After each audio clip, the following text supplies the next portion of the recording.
Okay, how are you all doing today? I wanted to kind of go over what was going on here and how I was going to couple this little device right here to spin that. And I can use the drill to simulate it. But basically, this mounts up to whatever motor that I'm getting, which we already know which one it is. And it will sit with the center, it has a hexed center rod there. So that'll help index the hex center on this, which is easier to see in this example here. So basically what's going to end up happening is it'll sit over this. If I can get this one in there. Okay. And this is just for the demonstration purposes. And that will allow me to engage the planetary gear and spin it.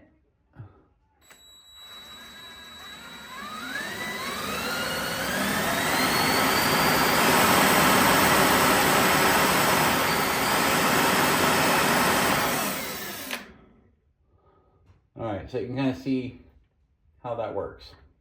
I'm trying to make sure I'm getting a good shot here.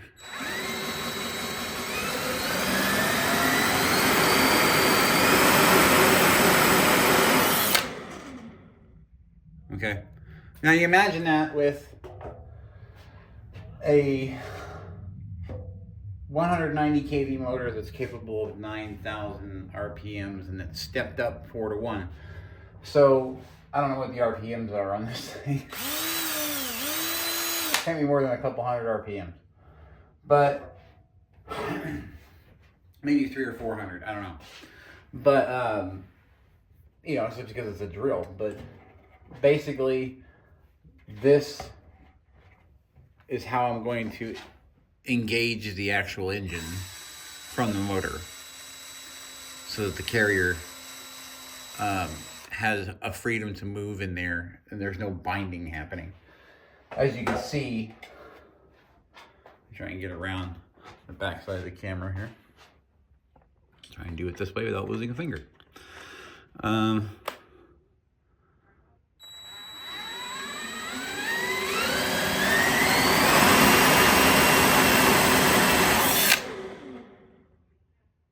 that interflon stuff is working beautifully.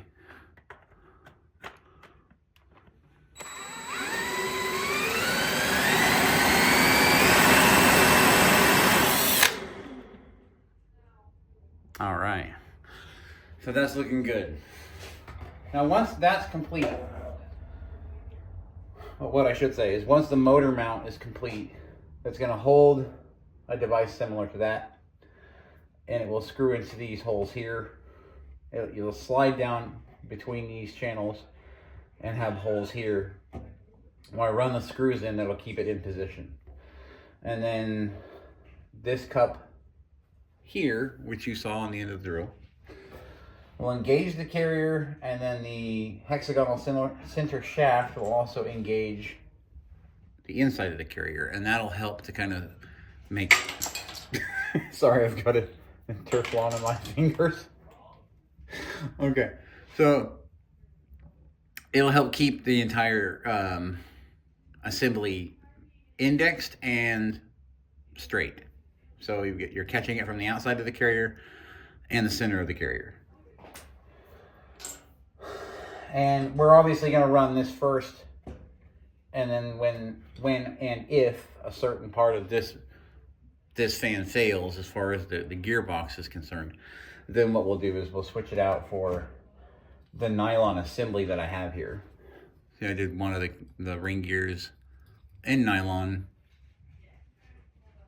and I did the carrier, the bearing holders, pretty much everything I would need down here besides the bearings that are sitting in here. And I may order some more bearings just so I have 2 assemblies. And I'll probably reprint this as well, the outside carrier and all the applicable components, so that I can kind of I can have a second one ready to go and see it, because this is PETG carbon fiber, which is pretty rigid, and that's why I like using it as the external carrier. The external fan casing is just standard PETG, and the fan is standard PETG. Now, I could do a PETG carbon fiber fan, which I probably will do, just to have an extra one, because I want to see the stress limits on this motor. And we're looking at I think it was 36,400 RPMs. That's what we're looking at full throttle. This, you know, conservatively, we're never going to get that high, and I don't need more than 30,000, because we're going to test to see at what RPM we have blade failure or too much blade flex for it to be a suitable material, being PETG. So that's how we're going to go through that. I would like to do the fan in nylon, but it's really hard to print. Not really hard, but hard enough to where it does cause some issues if you're not careful. And I figured that out by the first fan that I printed with. But to the printer's credit, I did do it in 06. And that was because it was expecting a PET, not a PETG, but a nylon 6, not a nylon 6, I think it's nylon 12. It's impregnated with something. The nylon 6 is not. So, but I am finding out that this is some very, very tough stuff, this nylon 6. So, basically what we're gearing up for is as you would expect. We're going to be putting the 190 kilovolt motor on the front of this, and then on the mount that I make for it. Then at that point, after we test the stability of the rig as it sits, I'll even print a small stand for this, so I don't have to print an entire ductwork first. But then we're going to kind of bring it into Adobe has Fusion has a CFD plugin, and I'm going to try and run some simulations with the ductwork to see what's going to be the most efficient as far as how much air I'm pulling in, how much I'm pushing out, and how much compression I need. Because you can handle this two ways.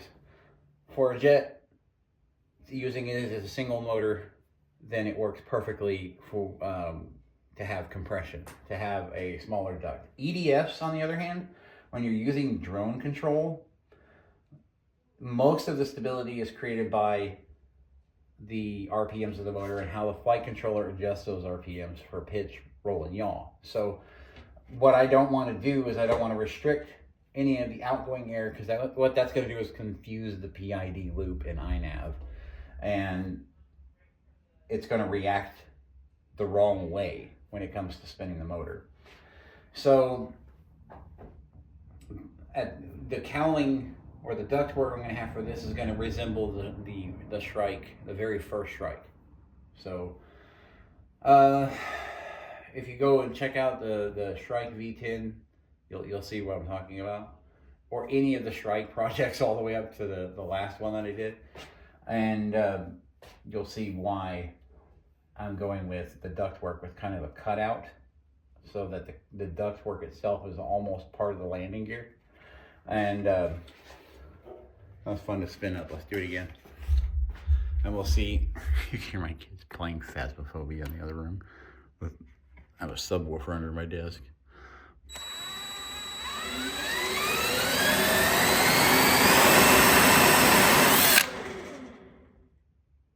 Not bad.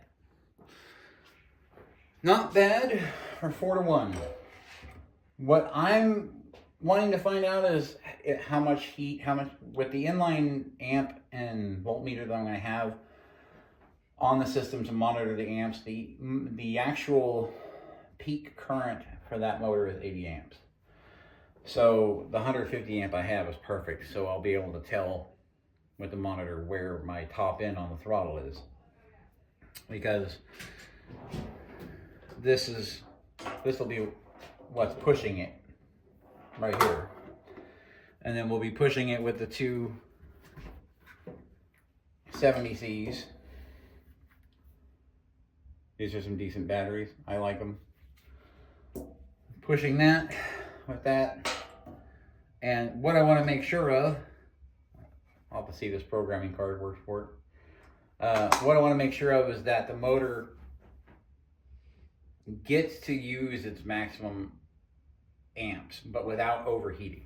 So we're going to be watching the heat for long duration runs close to about 85 to 90% throttle. Once I verify that these gears are going to survive, you got to remember that's the first part. The first part is going to be, do these nylon 6 gears survive? Does the Sun gear survive this run? Because if you've seen it before, when I ran this, and it was on that test stand, that it would get to a certain RPM and then chew up that Sun gear. It'd be way too much. So I'm gonna make sure I program this for soft start and scale the thrust accordingly, or the throttle position accordingly. Once I get to 80 amps, I'm gonna go, okay, this is where I wanna set my governor for this motor, so I don't have risk burning anything up. And then 70C discharge on 48 volts is gonna be plenty.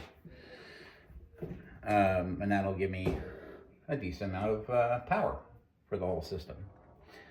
So,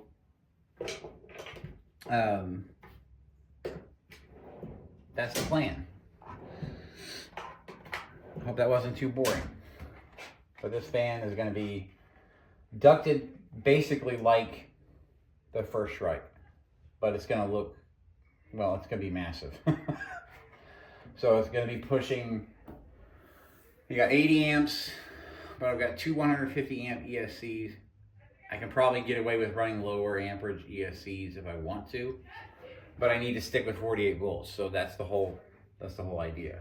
And to have that overhead for spiking, things like that. As long as there's a governor set, and I know that it can go over that in an emergency, then we're good to go. But not enough to heat the motor up. So we got to watch that. Once I verify all that, if these gears work and they're reliable, then we won't metal print. But I still want a metal print just to test it. I want to test it with that high torque motor. And if I do it in metal and it works, I can drop another carrier on there and get a 16-to-1. And that 16-to-1, I'm not even going to go into the RPMs. We're talking over 100,000, which the fan couldn't handle anyway.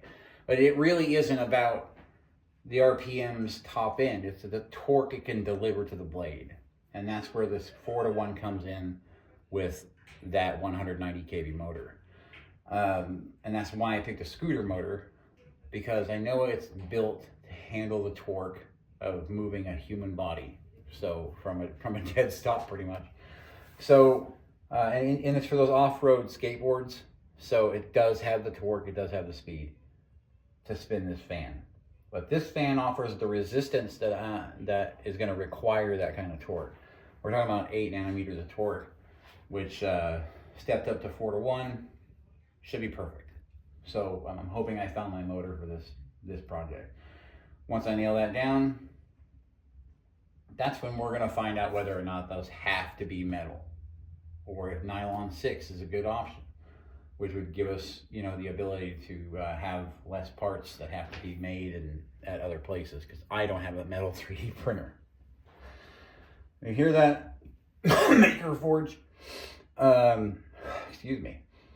I don't have a metal 3D printer. Can't really afford to get one. We all know how much of an investment that would be.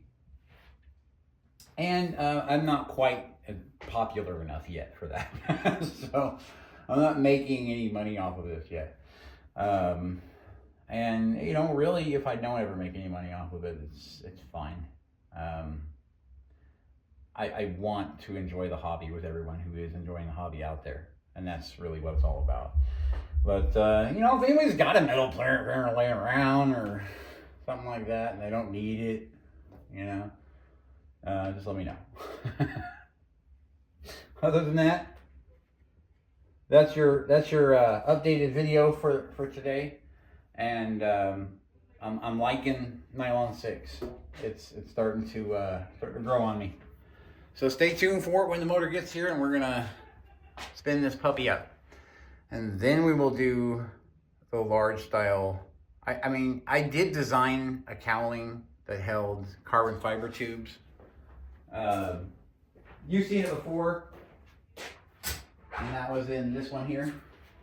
So you've seen the carbon fiber tube mounts that I wanted to put, but realistically, I'm thinking to myself, let's make it look just like the first Shrike V10 first, for the very first one.